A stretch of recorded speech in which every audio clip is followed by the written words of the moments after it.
I could make the Beavers competitive. I would dominate the lane. I would do a drop step. I could put in 15 to 16 points at 50 years old. I would back Chubbs down. Oh, I would just be a force, and I'm not a wolf. Remember when we first met John McClane? Argyle picked him up from the plane and took him down the Nakatomi Tower at the Christmas party. And the terrorists were overzealous, but it was sweet when they killed Ellis. And with a little help from Alan, John McClane kicked ass. Welcome back to Chat the Movies, the podcast where we answer the question, were the movies we loved when we were growing up really that good? Have you ever caught yourself thinking, why don't they make movies like they used to? Can you still remember spending your Friday night searching for the perfect movie rental at Blockbuster Video? Do you know what Blockbuster Video is? If you answered yes, and this is the podcast for you, I am one of your hosts, Gene Lyons, and alongside me is my co-host, Big D, Dick Ebert. Good evening. Ash has the night off. Each week, we take a look back in time and decide if our favorite films still hold up. The movies we cover are chosen by you, the listeners, who generously commission the films you love. If you'd like to see all the movies we have covered, we'll cover one, or choose one for yourself, please visit shatpod.com and have a look. At the end of each podcast, we'll provide you, the audience, with the number of wipes each movie takes to get out of your respective butts. Thank you so much for listening. If you have not already, hit that subscribe button and share with a friend. It's how we help the podcast grow.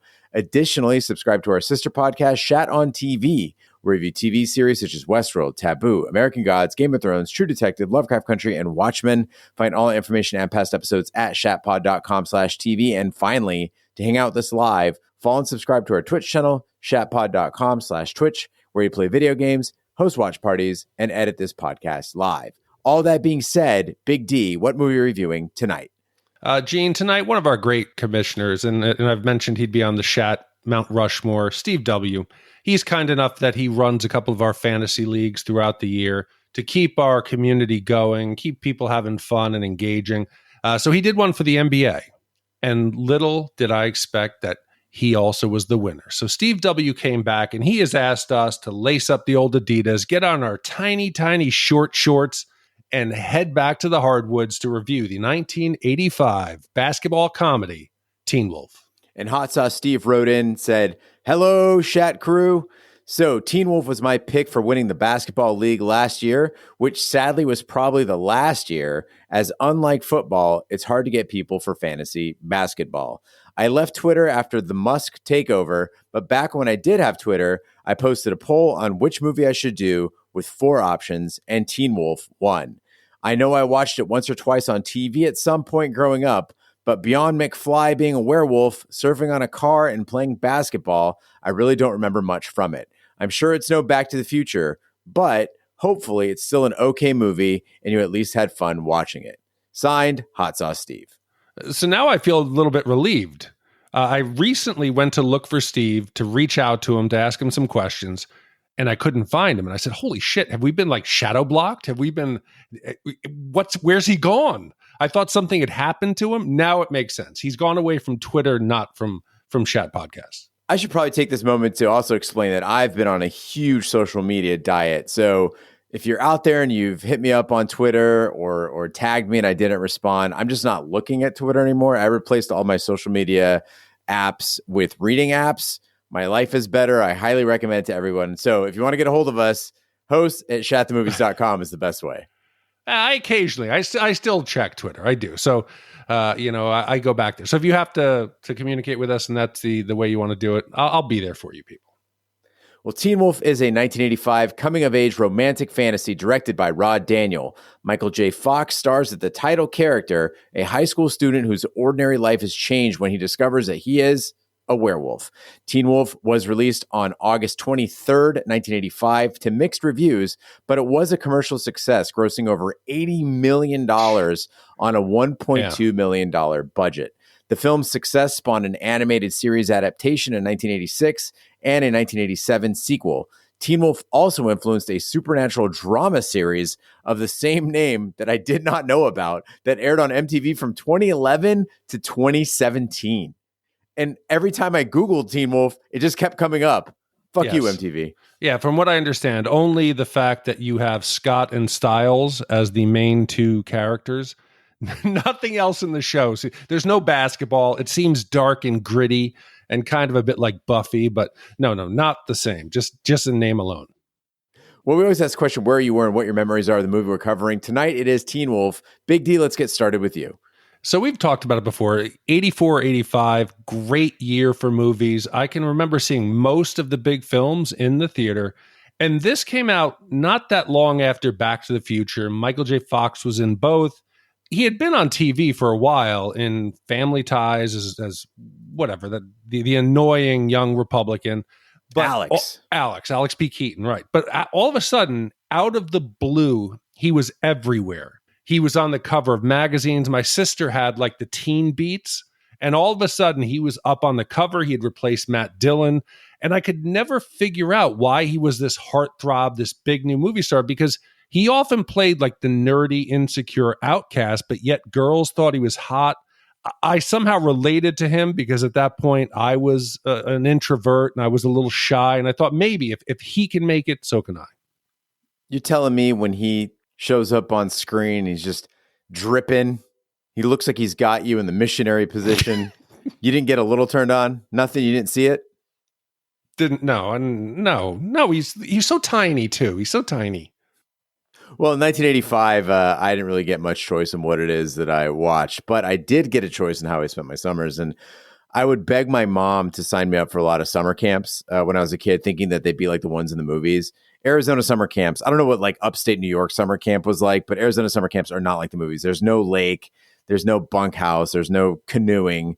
You don't earn badges or anything. Arizona summer camps, they put you in the rec room at the local YMCA. You're sitting on the tile floor. You watch movies on like those VHS carts. You eat American cheese sandwiches. And that is how I first experienced Teen Wolf. And for my money, it's the best way to experience Teen Wolf. Yeah, so there's no late night hijinks or going across the lake to the girls' camp and sneaking up on them as they get a scary story? Yeah, none of that. It was so disappointing. You just got picked up by your mom at like 3. I realized it was just so your parents could go to work. That's all it was. Yeah, it's not real summer camp. No. Well, let's grab our American cheese sandwiches, sit on our tile floors, and roll that trailer. For Michael J. Fox, life hasn't been easy. Hello. Hi. I'm going through changes. His voice is changing. Give me a keg of beer. Is there anything wrong with me? He's got hair on his chest. He stopped being a boy. What do you think about to get worked up? At last, he's become... Scott? Scott Howard? This is your father speaking. Now open this door right this minute. a wolf. An explanation is probably long overdue. Dad, an explanation? Look at me. Look at you. He's always wanted to be something special, but he never expected this. Then everybody be so Teen Wolf. He's got style. There's something different about you. Did you change your hair? He's got class. wolf person. Wolf. He's got hair all over his body. Wolves aren't supposed to be shy. He's a wolf in teens clothing. And tonight is his night to howl. Teen Wolf, a new comedy with Michael J. Fox, star of Back to the Future.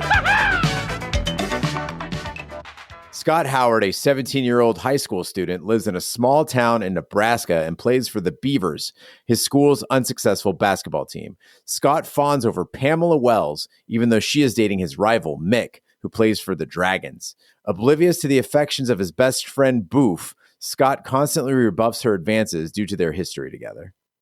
So it's impossible to talk about this movie without also talking to Back to the Future. They were actually shot, I learned, on the same block in Pasadena at the exact same time. This was before Zemeckis had fired Eric Stoltz. So Michael J. Fox was like, holy shit, Zemeckis, it's a time travel. I wish I could be in something like that. Little did he know, 6 weeks later, when production kind of ground to a halt and they said, we got to make the change, then he got the chance to be in that film. And ARC was the studio that produced Teen Wolf, and it was a low-budget movie. Like you said, it was a success. It was $1 million, $1.2 billion budget, made 80. This was a huge hit. And the reason it was, they were smart enough that they saw, holy shit, Back to the Future is going to be this huge hit. It's got our guy, Michael J. Fox, in it. Let's hold off a little bit. Let's wait for Back to the Future to become a hit. Then they released it. They piggybacked onto it. So I think Back to the Future was July. This was August. So it became something that people actually tied into the promotion of Teen Wolf. In Brazil, I think they called it like The Boy from Time or something like that. Not Teen Wolf. They changed the name of Teen Wolf to kind of tie into it. And I did kind of find one thing about this tie-in that kind of bothered me, and I don't know if it's because Michael J. Fox was new to movies. I felt like this was the exact same character. Scott is Marty. He's in a small town. He's worried about wasting his potential. He's got this anger issue. He's got a complex relationship with his father. There's family secrets. He's got an older mentor. You know, he faces a bully. He's got a mean vice principal. They could have been the same characters. And the way Michael J. Fox even does that whole thing where he's walking like with his hands in his pockets and he's like, you built a time machine, that high voice shit. He does that here, except it's like, I'm a werewolf. It could have been the same movie. Sounds more like Jimmy Stewart than Michael J. Fox. But my dear cynic, Big D, who are you? I miss optimistic Big D. Michael J. Fox, he was a man for the times. He wasn't a victim of circumstance. The world revolved around him in 1985. You cannot deny he looks cool in both roles. He just looks great. You could put anything on him. You could put him in any role. He looks great. And he makes sense in both roles. The 80s, we're looking back at the leading man of the 50s, that buff, square-jawed, big-shouldered guy who was the big man on campus. And they said, no, that is not the guy we want to be. Michael J. Fox, a little guy with a high-pitched voice with his hands in his pockets, that is the man we want to be. He is very relatable, which is what I think people... He's not perfect. He's not traditionally beautiful. He's not built. He is flawed. And I think a lot of the nerds and a lot of the outcasts at the time could see a little bit of themselves in him. And I think that's why they latched onto him. And that's why maybe he gave me hope. And as you mentioned, that studio, ARC, that put the movie together, they positioned themselves as sort of like an independent studio that made mainstream films, right? Which is kind of different from what you normally see. But I got to say, there was a certain oddity to this movie when you think about it in hindsight that only a small studio could pull off. Because they're like, hey, we're going to have a werewolf movie. Okay, cool. What does he do? He's a high school athlete. Oh, does he play football, hockey? No, basketball. And it's like having like a guy ride a banana. It's like, it's that weird. The choice to make it a basketball movie is genius, because seeing Michael J. Fox fully wolfed out with the brown fur pouring over that bright yellow Beavers uniform, you just know it's right. It feels right. It's so ridiculous and it's so fun, and it's only the 80s could deliver it. As you said, Big D, that MTV version, the gritty, darker version, somewhere between like, Twilight and Buffy, it's not right. It's got to be something goofy, and basketball is just the thing. Yeah, part 2, Teen Wolf TOO, I believe it was called, had Jason Bateman, and it became boxing. Then they were going to do part 3, and it was whatever. What was her name from Scream? Neve Campbell, I think. She was going to be the She-Wolf, and she was going to play hockey, but that one never came around. But yes, it's basketball. It's in the 80s, and Steve commissioned this because he won the NBA league, but this is no White Men Can't Jump. We liked in that movie that we complimented that both Snipes and Harrelson could play. It was an enjoyable, you could see the action scenes and you could enjoy the basketball for the basketball. This is like a bad version of Hoosiers, when they have the white picket fence offense where you got to pass it 5 times and you're shooting the ball between your legs. This is like 50s NBA. And it's not about race, but it's a very white version of basketball that I don't find that was that exciting. It's not compelling. The basketball is not impressive at all. And I feel like you didn't need a wolf. You didn't need a wolf to make the Beavers competitive. I could make the Beavers competitive. I would dominate the lane. I would do a drop step. I could put in 15 to 16 points at 50 years old.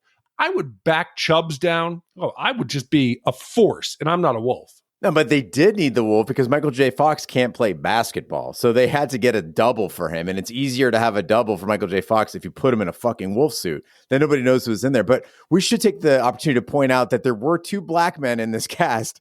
One of them got to be Lemonade, who played basketball.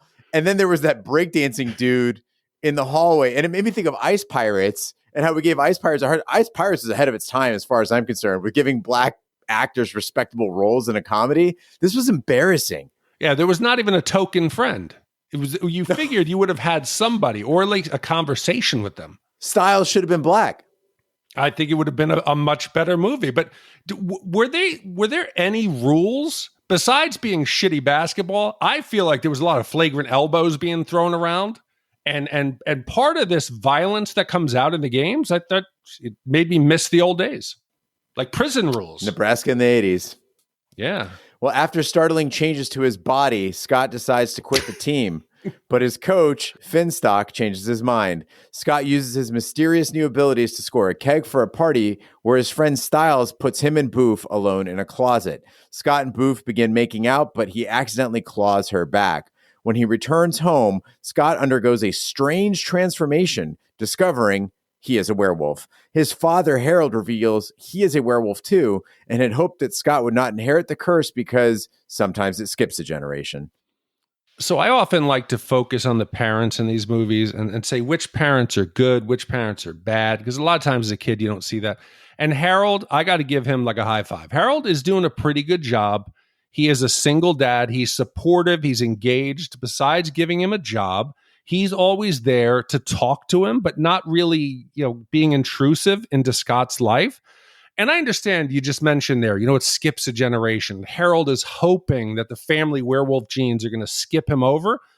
But I feel like he's got a responsibility. If Emma was, let's just say, a werewolf, that there's a chance she's going to wolf out, you have to give her a heads up. I mean, Dad lost his shit, ended up attacking the vice principal. He was so scared of what he could do. Wouldn't you give him a heads up? I mean, when Boof, we're lucky that she's a bit of a kinky chick. When he scratches her in that closet, that could have easily turned into a sexual assault charge, or he could have hurt somebody. He at least could have said something in the hardware store when the kid's blowing that dog whistle, because clearly he heard it too. You look over and go, Scott, you hear something? Yeah. You feeling a little wolfish today? But Big D, I feel like part of your statement comes from a place of dad privilege, because growing up without a dad, Harold represented everything I wanted from a father figure. This was like mega dad to me. He plays basketball in the driveway. He owns a hardware store. He wears flannel. He sticks up for you with authority figures. He's a patient ear. Like when he's sitting down at the dinner table, I'm like, yeah, I want to be in that family. I want that dad. No, he's a cool dad. I'm just saying that I feel like maybe being so cool, he was enabling him and allowing the danger of Scott to really, if Scott was doing drugs, his dad would say, Scott, don't do drugs. I did them and bad things happened to me. At least warn him about his temper. He didn't have to say about the wolf. Say, your body's going through changes. Just come to me. In his defense, his kid is Michael J. Fox. So maybe he looks at him, he's like, he's a little undersized. He's kind of a weakling. He's got a high-pitched voice. There's no way this kid's a werewolf. No, so he was secretly hoping that he would at least get the wolf gene so that he could protect himself and would be a victim his whole life. He's been like underfeeding him for 17 years, like keeping him out of the sunlight, not letting him exercise at all. Oh, poor Scotty. But the thing about this budget, it was so low that a lot of the money had to go to this makeup job. You have to make the transformation of Scott into werewolf something that is believable, fun. It's not too scary. It's not too comical. It's the most important thing you do. Michael J. Fox is the backbone of this film. If the werewolf does not look enough like Michael J. Fox, it won't work. And dare I say, the special effects and the makeup here, the wolves are cute. They're cool. They managed to pull off like an 80s trendy, fashionable aesthetic that allowed the audience to be like, holy shit, I should be scared. This is like a beast breaking out on campus, but wow, he's cool. It's like in The Simpsons. Like they had that skateboarding dog. I forget what the hell his name was. Stay cool. That's what this was, and it worked. When the transformation was happening, I'm looking at the screen. We've had a couple of drinks. I'm smiling and nodding like, fuck yeah, here we go. And Sarah says Scott looks like a shitty werewolf. And I was deeply offended. Scott in his Letterman jacket with the Walkman, like over the ear headphones with like the orange foam on him. He looks cool to this day. And I think most dudes in 2023 riding the IPA chugging, beard having trend. They're basically just trying to be Teen Wolf. It was ahead of its time. He looks great. No, I mean, honestly, if Andrew Luck grew his hair out, yes, this looks like him. He's got the neck beard. He could be going for that 70s vibe. It is cute. And the dad, I just wanted to hug him. He looked like an Ewok. He was so Wookie. cute. Oh, so no, maybe. Big D, I got to ask you this because you're a couple years older than I am, so you might have had a different experience in the 80s. I don't remember scoring beer being that hard. Like in all these 80s movies, the kids are always trying to get a keg of beer, and it's like impossible. They have to go through like a million things, like considering armed robbery basically to get a keg of beer.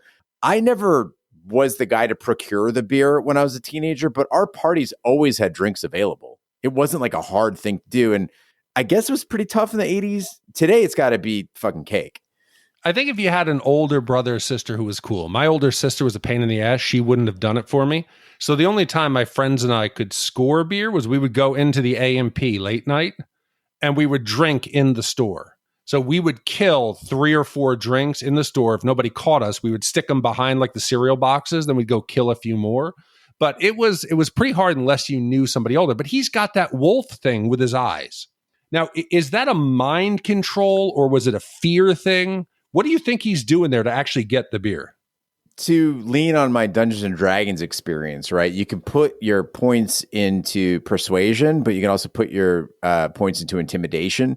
And I think that he's just heavy on the intimidation. So it's not necessarily that the liquor store owner is consciously afraid that he might do something to him, but at a core hormonal level, something about his body is saying, I better do what this creature says.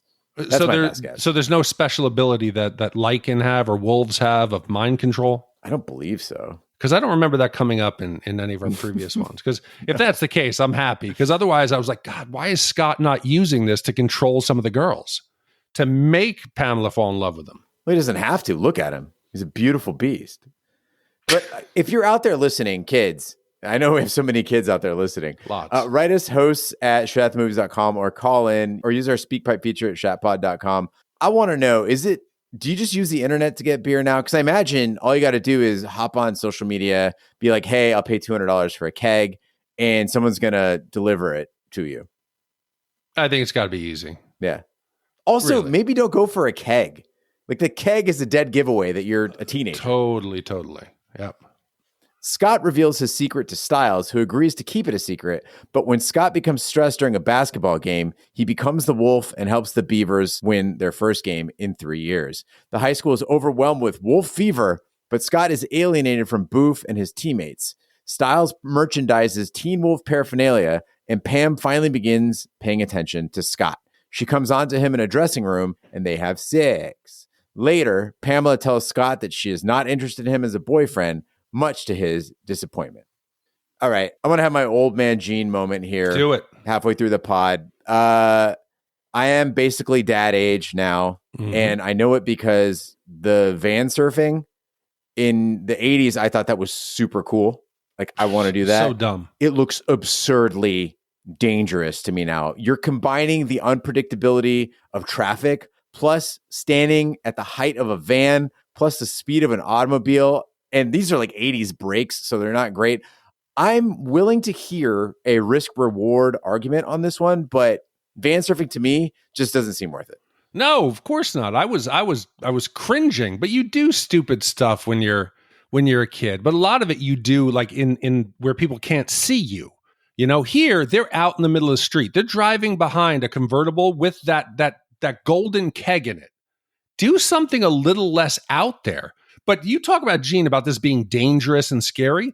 To show you how bootleg this production was, there was no stunt double. They had Michael J. Fox and the actor who played Styles up there, Jerry Levine, with a wire running down their leg so they could fall off the side of the van. It would just kind of pin them to the side of the van.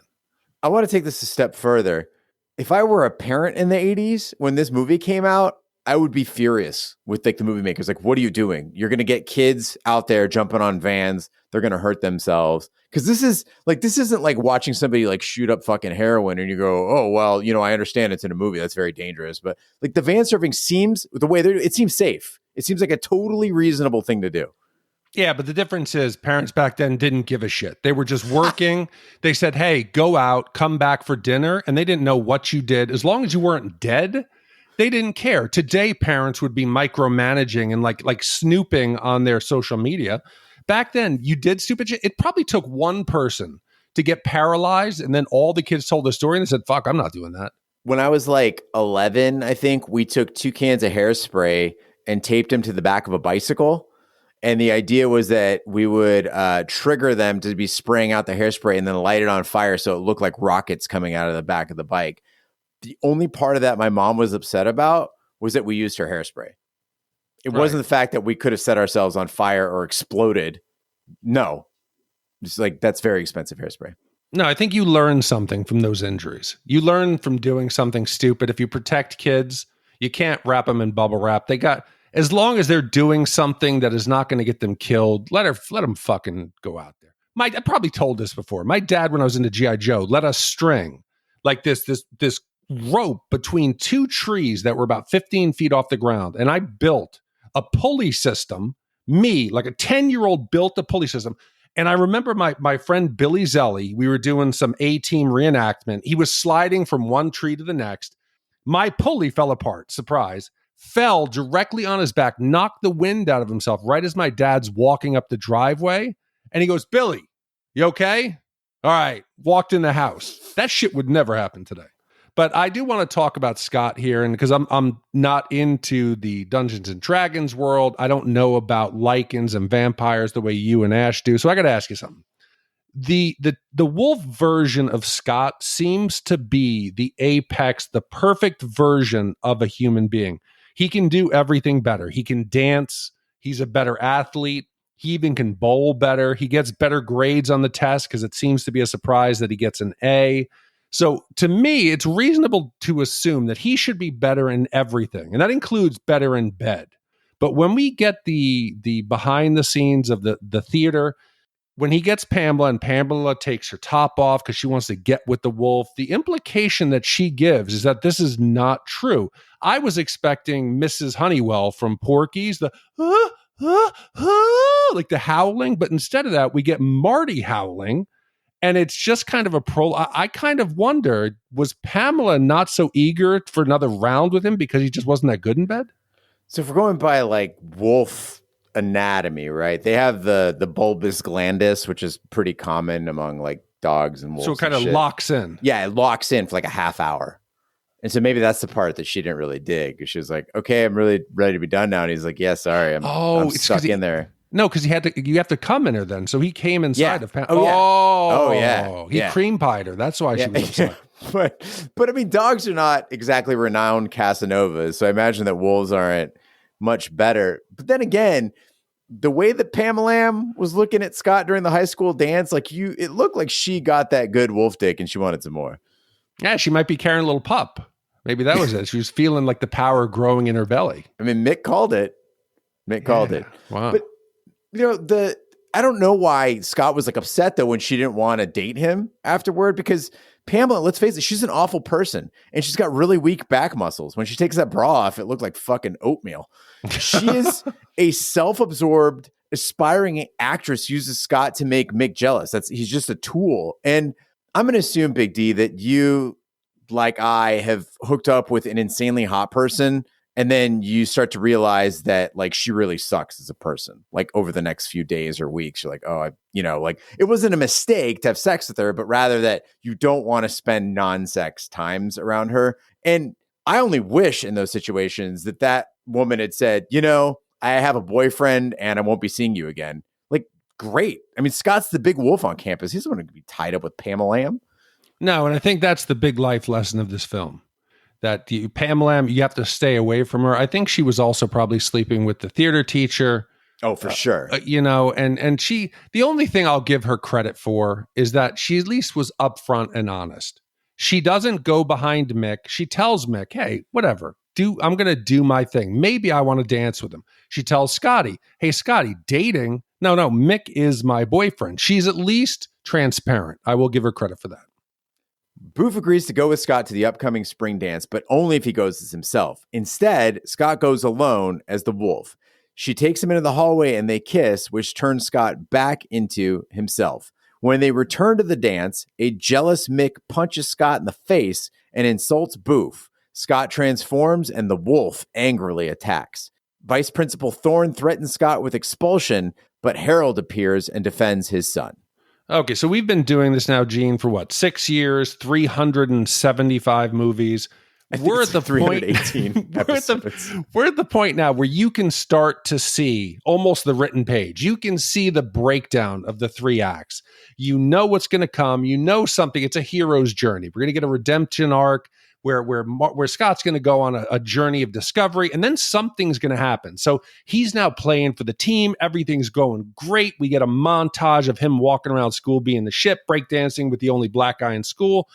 And then I know it's going to take a turn that, he has to learn about the dangers of the power. And after the bowling incident or the attack at the dance, I'm thinking the town has got to get the pitchforks out.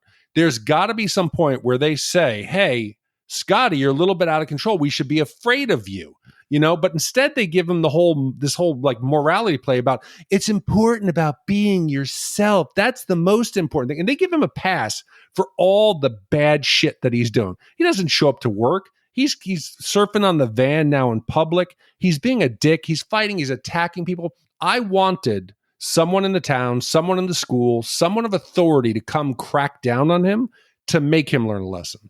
But like you said, then we've seen this movie before. Like the movie you're looking for is Frankenstein or Frozen. Like I appreciated this departure from the same old to present Scott's powers and society's acceptance of them in a different light. Like I like that they took it in a different direction. And what is unholy about his werewolf powers? It's just genetics. That's the part I don't get. They keep saying the wolf and Scott. He is the wolf. It's not like a typical werewolf where he doesn't remember what happened or he's not in control of himself.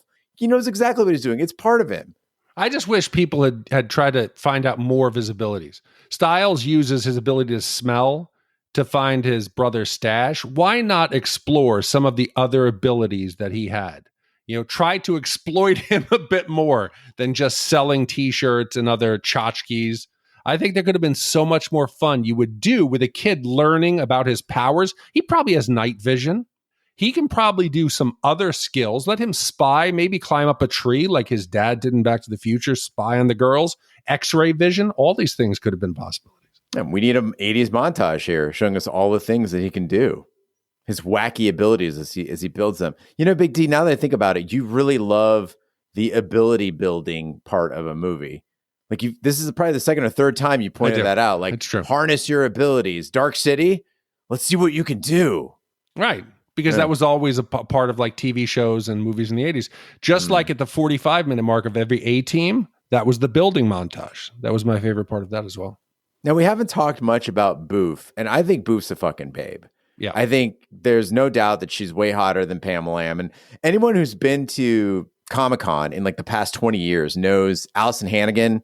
She was in like Angel and Buffy. She's a sex symbol, mostly as a result of her work on like nerdy sci-fi shit. But she's not like your typical sex symbol, right? She's like got red hair, very, fair skin, very petite. Watching Teen Wolf, I realized that Allison Hannigan, like that Willow character, is just a 1990s version of Boof, who, despite the world's worst haircut, is really hot in this movie. She's loyal to Scott. She plays basketball with Harold. Like, you find a chick who plays basketball with your dad, that's amazing. And she gets incredible outfits in this movie. Her outfits are all spot on. And she's not needy. She's not weak. She doesn't change to get Scott. She tells Scott how she feels, that she wants to dance with Scotty. She's got a strong backbone, and she's a bit freaky, which I think would give Scott some fun times later. She doesn't complain about that scratch other than, oh, you're getting a bit rough. But I think she liked it. But she does have one flaw that we have to acknowledge. She wants to hold Scott back. Like, she keeps saying that she wants him without the wolf, but again, I argued the wolf is a part of Scott. And it reminded me of Partners Who Love You the Most When You're Mediocre. I have friends and I have exes who liked me the best if I was really drunk or like injured, then suddenly I'm likable. But when I'm at the top of my game, they don't like me. No, but I think it's because she's insecure. She treats Scott like the diamond in the rough, that she sees something in him. She can't get him. Now that he's popular, she has to compete with all the other girls. So I think she's insecure. Once Scott makes her feel comfortable, she'll let her walls down. I think then she'll blossom and their relationship will become stronger. Scott renounces using the wolf and quits the basketball team. But during the championship game, he arrives to rally his teammates. During the final quarter, behind by 1 point, Scott is fouled by Mick at the buzzer. He makes both free throws, winning the championship. Brushing past Pamela, he kisses Boof as his father embraces them both. So up until this point in the movie, Teen Wolf had given us every indication that it was going to be a charmingly nihilistic movie. Whenever we think the stars are going to align for Scott, like something goes wrong, right? He steals the ball, the clock is ticking down, he takes that half-court shot, he misses. We think we're going to get some like words of wisdom from Coach Finstock, who gives amazing advice, like never have sex with a woman with a dagger tattoo. Or my favorite one was when he said, not to gamble against anybody whose first name is a city. I was really hoping that the happy ending we were going to get was Scott losing the championship game, because that is the price you pay for not being the wolf, right? Make it cost him something. And if you think about it, this ending makes no sense. This team hadn't won in 3 years because it's dog shit bad. They're Terrible. Just bad at basketball. Suddenly, they win the championship game against the Dragons, who to me look like grown-ass men. And the only explanation we get is what? Teamwork? But get off your fucking high horse. What, you're worried about at this point? I don't want to use the wolf. How do you think the team got here to the championship game? Right. What about the other teams that you knocked out that were legitimate? This is like using PEDs for the entire season. And then you go, no. In the championship game, I'm staying clean. No, I'm not doing any drugs. Get off your fucking high horse, Scott. But did you notice, Gene, when the dad is in the stands at the end and we get everybody rushing down to the court, did you notice the extra with her pants open, with her fly out? Like her zipper is down, the camera pans, and I guess they didn't have a chance to reshoot it. It's a girl like with a red top or a guy who's got a very small package, and the camera pans and the person is feverishly trying to pull their zipper up and their pants are opened. Go back. Just Google it. Google it, fly or pants opened Teen Wolf ending, and you'll see the person who I want to know what they were doing, but their pants are completely open. I didn't notice that, but what I did notice was the insane amount of product placement during that father-son chat. He's like got like a Diet Dr. Pepper. There's like some Comet soap in the background. I was like, man, they really needed to pay the bills on this one. Yeah, totally. But what made this final scene, I think, worse, well, really any of the action scenes of this movie, is the music. Because every time a thing was happening in Teen Wolf, I expected to get an 80s classic, like in Back to School. They queued up Dead Man's Party or Flash Gordon with the Amazing Flashes theme. Instead, we get these bullshit songs like Shooting for the Moon by Amy Holland. And I can't help but think that in this age of streaming services and Spotify, this is what I want from HBO Max, which is where I watch this, or Amazon, all of them. I want to watch my 80s movies, but give me the option to click onto other music. Like update these 80s movies with modern music. Imagine scenes in Teen Wolf set to like Kavinsky's Night Call or TV on the Radio's Wolf Like Me. Much better movie.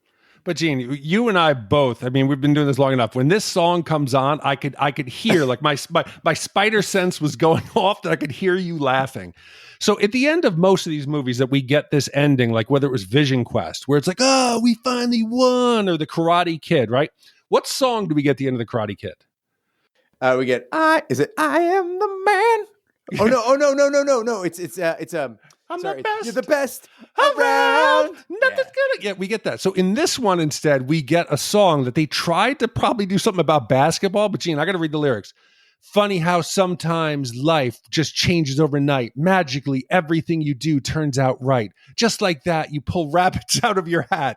You've got the charm that even wizards can't explain. How to make rainbows from single drops of rain. Who can say it's a trick you learned how to play and you're shooting for the moon and it's finally going to make it? It goes on from there. Did they just see, hey, shooting for the moon? That's a tie into basketball. Let's pick this song. I shit you not, last night I fell asleep singing, "The candle on the cake is yours, so take it." And this morning when I woke up, the first words out of my mouth were, "The candle on the cake is yours, so take it." So maybe I was wrong. Maybe this is actually, the song kicks ass. It just had to grow on me a little bit. Yeah, I mean, we're talking about it now. So if people go out there, just watch the final scene for this. Jesus Christ. Yeah, it's great. Well, now is the time of the podcast we give our Shat score for Teen Wolf. The Shat score is our way of telling you how many wipes this movie takes to get off your respective butts. 0 wipes is a perfect movie. It is being a Persian boy and finally seeing the movie that taught you growing into a hairy beast would bring you popularity and athletic stardom. And 5 wipes is an absolute disaster. It is giving Blue Velvet a poor wipe score, only to see Teen Wolf and realize that David Lynch might have constructed a genius parody of the scene where Scott and Boof awkwardly walk down the neighborhood sidewalk. Big D, we'll start with you. What is your wipe score for Teen Wolf? So, Gene, like often happens, talking to you about the movie, my stance changes. It's usually not a lot, but there are times where you will talk me into things. And I think I was a bit harsh. I think I was being a bit too stuffy and a bit too old man yelling at clouds or for kids to get off my lawn. It was $1 million budget, right? It's this quirky film that still to this day people talk about. And whether or not they're right, we'd like to say, does it hold up? The movie's got lots of problems. I'm not saying it doesn't, but there's an innocence to it. There's a fun to it. There's something that makes it stick in our head and our memories more than just Michael J. Fox. The idea, I just wish, of a werewolf, I wish they had gone further with it. Things you could have done that weren't expensive. But for me, this is a typical 80s coming of age story. Just it happens to be with a wolf. But I think I was going to go 2.75. I think it's average. Maybe a little. I think I'm going to come down to 2.5. It's an average film with some very funny parts, but overall it's flawed. It's a 2.5. I'll shave off 0.25 wipes. That's fair. I'm going to come in lower. This movie is iconic for a reason. It captures that feeling, that zeitgeist of the mid-'80s, flips that classic werewolf film formula on its head, and it just looks so good. That's the part I couldn't get over. Those Adidas outfits were fresh. As an Amazing. Adidas junkie, I was in heaven watching this. Everybody looks great in this movie. It's fun to watch. I'd watch it again. Is it as good as I remember? No. Is it still really good? Absolutely. I'm going to go 1.5 wipes. So with 1.5 wipes for me and 2.5 wipes in you, Big D, that gives us an average wipe score of 2 wipes for Teen Wolf. So, Gene, with a 2 wipe score average, that now ties this in the 137 spot with Tombstone, Beverly Hills Cop, Blues Brothers, Pet Sematary, Tommy Boy, Johnny Dangerously, If Looks Could Kill, and Kids. Those are some very different movies at the end there. But I think Beverly Hills Cop is probably, again, it's probably not much better. Beverly Hills Cop was flawed also. The Blues Brothers, the Blues Brothers, I think, was ruined by me. Mm-hmm. Oh, no. Sorry, it wasn't. It was Roger. That's what killed the Blues Brothers. Roger gave the Blues Brothers a 4. That's why. It would have been a better film. But again, in that mid-range, this was an average. This was a movie that came out every week that you had to go see. Pretty in Pink or Just One of the Guys, or you can't distinguish them, but this one had a werewolf. Well, Hot Sauce Steve, thank you so much for commissioning Teen Wolf and finally getting it off the list of Shat movies that are way overdue. Thank you to everyone who played in the Shat Fantasy Basketball League, Fantasy Football League, and the Shat Fantasy Premier League. Really have a great time playing with all of you and up the arsenal. Big D, I believe we have some voicemail this week before we close out. Gene, the first voicemail we have comes from Jonathan, and it's about Backdraft and Seventh Sign. Hey guys, I just wanted to point out that your review of The Seventh Sign really upset me. I'm a Christian, and I think nowhere in the Bible does it say women should not be teaching the Bible. That is a thorough misunderstanding. And also, guys, you should really re-review Backdraft. Who even is Blue? What's Roger talking about? Who is Blue Steel? And I think that's the point, that Billy Baldwin's supposed to be dopey and stuff. And he received a Pro-B because he finally got over his rivalry with his stuff. Yeah, and the fact that Hadcock happens to be one of his firefighting pals is that's pretty good. And guys, you should read the Willow books. And the Willow TV series, I bet, is much better than that bad movie. And also, finally, we've gotten the Billy Baldwin lover on Backdraft, and yeah. Also, one more thing. I think that a lot of the I think that Backdraft is not the worst movie. It is at least more original than My Science Project. That was a terrible movie. Like, seriously, you think Backdraft is on the same level of carbon copy as Crawl in My Science Project? Really, guys? Really? And also, Dad my name is Jennifer. My name is Jonathan Tren. I'm speaking through my mom's profile, but if Dad hears about your review of Inner Space, he's not going to be happy, is he? He doesn't think it's like the best movie ever, but it's not. But it's something. And also, Kate Capshaw in Temple of Doom. I'm gonna have to agree with Gene. Not a very good movie, but Kate Capshaw is much better in Dreamscape. While every actor might seem bored to you guys, it's at least, in my mind, a much better movie than Temple of Doom, but you guys probably won't agree with that. It's pretty low budget. And when Max von Sydow gets murdered, that's obviously a bunch of men shaking trees for ominous effect when it cuts off before he's murdered. It cuts off before he's murdered. It cuts away before he's murdered. Okay, bye guys. See you later. Bye, Shat crew. This is the first time I've heard this. Was that edited? Is that like one coherent, like string of thought? I didn't do an edit, but I don't know if Jonathan did. Jonathan, I mean this with all the respect in the world because I find this character absolutely endearing. And I want to have this fantasy in my head. I think Jonathan is Thurman Merman from Bad Santa, just grown up. He's just that kid, just an incredibly curious kid. But what I love, Jonathan, is that you called in about movies that I would expect. I'm assuming you're a younger guy. You sound like a younger guy to me. These are movies that would not expect kids to give a shit about at all, which I absolutely love. I love your dedication to these more, I would say, mature films. Okay, so I'm going to try to remember from that. Okay, so first thing I want to do is Timothy 2:1-12 from the King James verse, but I suffer not a woman to teach, nor usurp the authority of a man, but to be in silence. So yes, and there also, it goes on into saying they should not teach religion to a man. As far as the Backdraft, if I remember correct, there is a fire hose scene with hijinks where there's chickens, there's an accident, and again, my brain, I'm going back here. There's an accident in like an intersection, chickens are on the loose, and the boys take out the full fire hose and start shooting each other with hijinks. Like straight out of Zoolander, where they're shooting each other with the gas. That movie, and plus also the horseplay in the shower. I think that was a bad movie.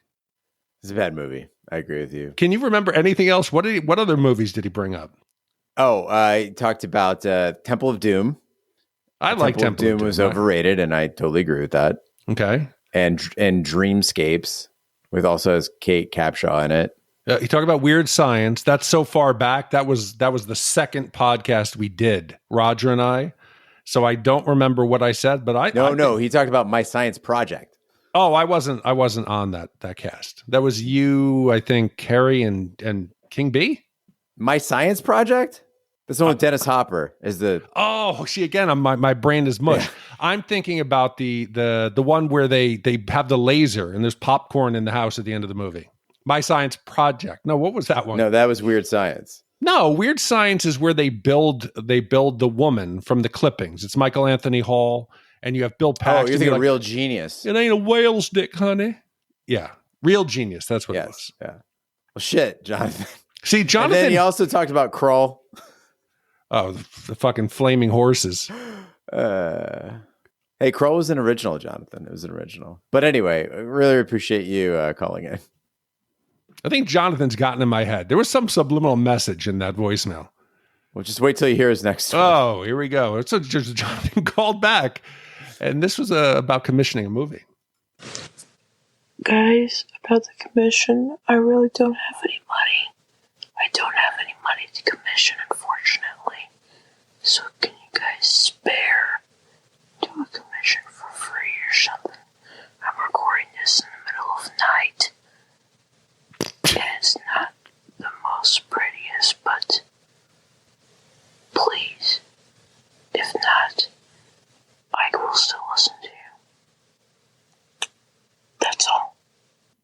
Please, Jonathan, be real. Please. Yeah. I want you to be real more than I wanted Santa to be real. If you are real, Jonathan, please send us a picture. Please. If you're real, I swear I'll make it happen. I want a full voicemail that you reviewing a film. Please be real. Please be real, Jonathan. Well, thank you, Jonathan, for calling in. If you guys would like to send us your thoughts on any of the movies that we've done before, from your mom's account, from your dad's account, in the middle of the night, doesn't matter. You can leave us a voicemail. Just go to shatpod.com and use the SpeakPipe feature on any device. We'd love to hear from you. We have a few emails coming in this week. First one is from Brian B., who has a question about Discord. He says, I recently found your podcast and been quickly working my way through the catalog. I've never used Discord, so I downloaded the app. I clicked on the icon on the website, and it doesn't seem to take me anywhere. I got an assist from a younger coworker, and he said maybe the link is broken, so I decided to contact you guys for some help. So, Brian B., I checked on our link to Discord. It is working, so I don't know what the issue might be there, but you are welcome to contact me via Twitter. I'll hang around this week, keep my eyes peeled for it. You can direct message me there. You can direct message us on Twitter at Shat the Movies, or use Instagram, and I will guide you with a direct link into our Discord and show you how to get set up. Again, if you guys are interested in our Discord, you can just go to shatpod.com/Discord and check it out for yourselves. Okay, so I think I found that the problem is on our follow social media tab.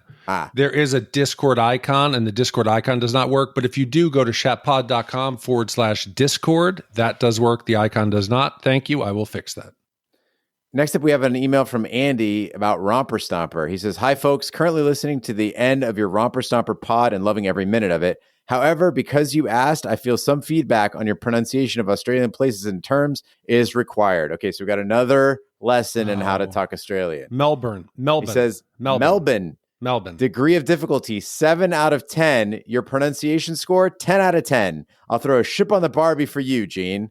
2, Footscray. Degree of difficulty, 2 out of 10. Pronunciation score, 10 out of 10. Another shrimp for you, Gene. 3, Canberra. Degree of difficulty, 5 out of 10. Pronunciation score, 6 out of 10. Phonetically, this is Canberra. Also relevant given the sidebar on bras during the pod. That's one less shrimp, Gene. 4, Aussie. Degree of difficulty, 8 of 10. Pronunciation score, 4 of 10. Phonetically, this is Aussie. Ash takes solace in the fact that literally every other American also gets this wrong. On the movie itself, I'm shocked/stunned/bewildered about no commentary on the soundtrack during the opening scene. The foreboding building menace of the opening theme is absolutely stuck in my mind whenever I think about this film. The inevitable comparisons to American History X show how raw and small the Romper Stomper story is by comparison. It is an amazing time capsule in the western suburbs of Melbourne, which is where I now live, not too far from Footscray. And Gene's reportage on how gentrified Footscray has become over the last 30 years is quite accurate. Thank you. My final association with Romper Stomper is having a heated debate with an ex-girlfriend about whether Rusty's Hando or Ed Norton's Derek would win in a fight. I was living in the U.S. at the time, and my girlfriend was an American, so I feel the need to back my countryman Hando in this debate, but secretly, I was pretty sure Derek wins every time. Although, Hando looks way cooler/hotter. Well spotted, Ash. Keep chatting, folks. Love your work. P.S. If you want to travel even further down this nihilistic rabbit hole of Australian counterculture, keep an eye out for Dogs in Space, starring a young Hutchie, a.k.a. Michael Hutchence, the ex-lead singer of NXS, R.I.P. And that comes from Andy in Melbourne. Andy, that whole email, I was thinking, when is the shot coming to hit me right between the eyes? He spared me. I'm so bad. He just spared me all the embarrassment. Thank you very much. The love for Big D is boundless. But Andy, thank you so much for writing in. And also, I really appreciate the ratings. I'm very, very into being rated. And so I love that shit. But yeah, no, I think your thoughts on this are absolutely right on. And that, the opening soundtrack and the opening scenes gave me a lot of the vibes from A Clockwork Orange, which I also really loved. The big synthy doom vibe, it really hit the mark. Next up, we have an email from Kieran about Dark City. He says, great analysis of and love for Dark City from 2 of your presenters. Oh, see, here it comes. But your guy who does nothing but criticize come across as hopelessly confused. I mean, it's gibberish, like someone halfway through a 3-day bender. Or is that his job to make up crazy shit for the hell of it? And that comes from Kieran. Okay, if I'm correct, that was when I came back from the cruise. Mm-hmm. And I had been drinking and I hadn't drank all year. So I admitted on that podcast that my brain was slow and I wasn't getting, I went back and re-listened to it. Yes, I sounded confused because I was. That's not my shtick. That time I was, and I just, yes, I missed a lot of what Gene and Ash were saying. I got it subsequently, and it's just proof that alcohol does. It does affect your thinking long after the hangover's gone. And if you listen to our caveman episode, it affects your thinking while you're drinking it. Yes. So I apologize. Well, thanks, Kieran, for your email. Next, we have one from Krista with an actually. We haven't had one of these in a while. She says, hello, Shat people. I love your pod and often think of things to comment on, but I almost never do. I happen to have the time today. Yes. This is in regards to the Ghostbusters 2 episode when you all were talking about the painting in the movie. First of all, I think it was a pretty cool painting. Sorry you didn't like it, Ash. There have been a few movies where the artwork is supposed to be a major player in the plot and the art really does suck, but I don't think this one was so bad. Anyway, I'm probably not the first to point this out, but the iconic painting from Ferris Bueller's Day Off was not a Monet. It was a Seurat. And as a former art history teacher, I just had to set that straight. Keep on doing what you guys do. I look forward to your shows every week. I really wish you were doing House of the Dragon or The Sandman. Thanks to Ash for mentioning this a few times. I probably would have never watched it otherwise. Love to you all, Krista. Okay, so this one, I'll take this one. This one was on me. It was. Yeah. I did call it out as a Monet. Now, to my credit, Krista, when they had a Monet exhibit at the Phoenix Art Museum, I went to it and I didn't really get it. I'll be honest, I don't really get Impressionism in general. And so it all kind of looks like the same to me.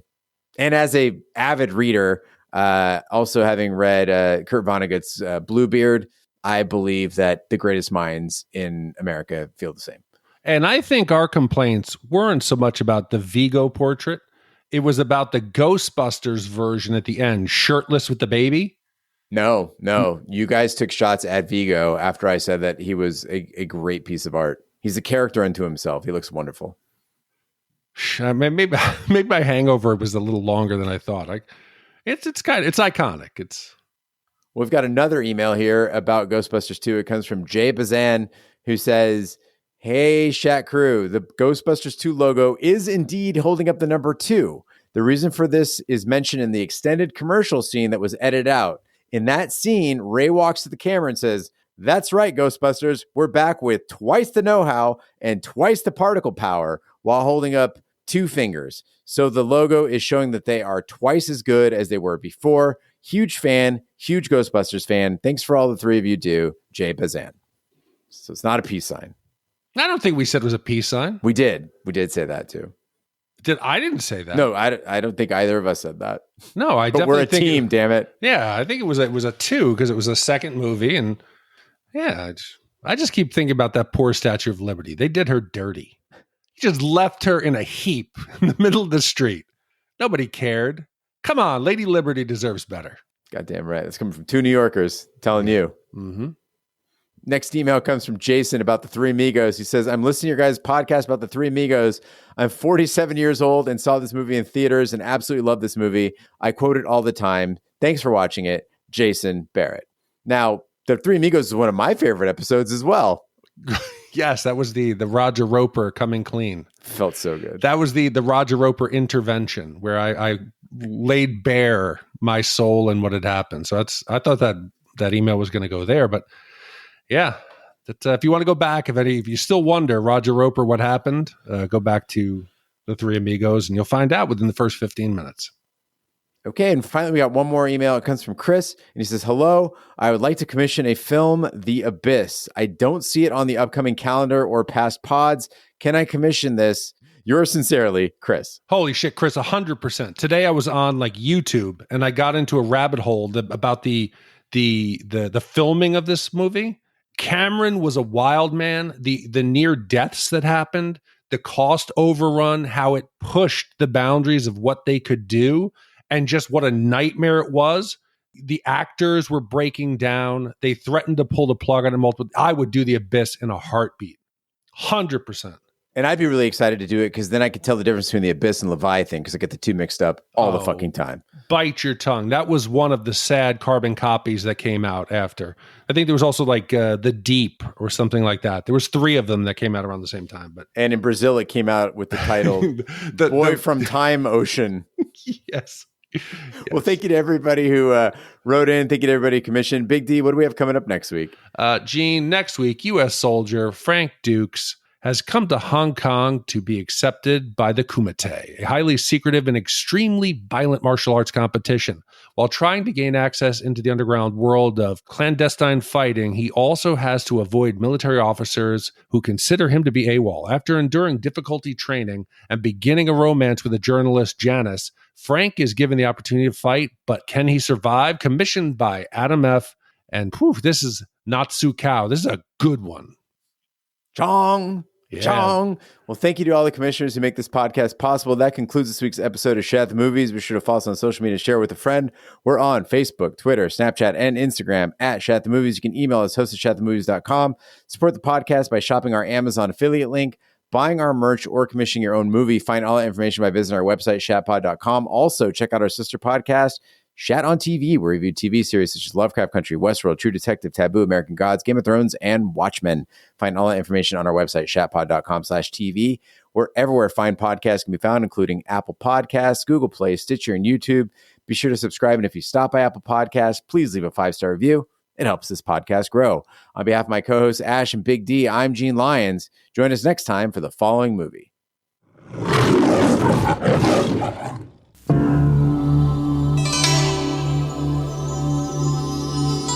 For centuries, the Society of the Black Dragon has sanctioned an ancient rite of combat, known as the Kumite, open only to the world's most lethal warriors. It has never been won by a Westerner.